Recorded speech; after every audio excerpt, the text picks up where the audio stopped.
Bismillahirrahmanirrahim. Assalamu alaikum. My name is Hassan and today we are going to fix Adobe Photoshop or Adobe Premiere Pro not open in Windows. So when we click on it, then Premiere Pro not open or Adobe Photoshop not open. So open Task Manager. So you can press Ctrl Alt Delete or you can search Task Manager here. Now you see Task Manager, so open it. So we are in process and then you see background process 1 to 8.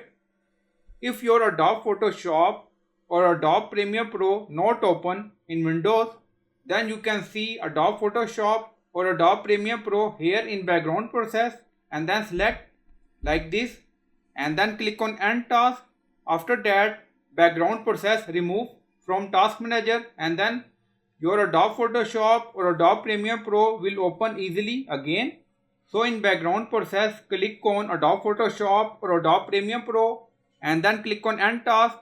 After that, open Adobe Premiere Pro. So in this way, you can open Adobe Photoshop or Adobe Premiere Pro again. So I hope you like this video. Please like, comment, share, subscribe. Thank you for watching.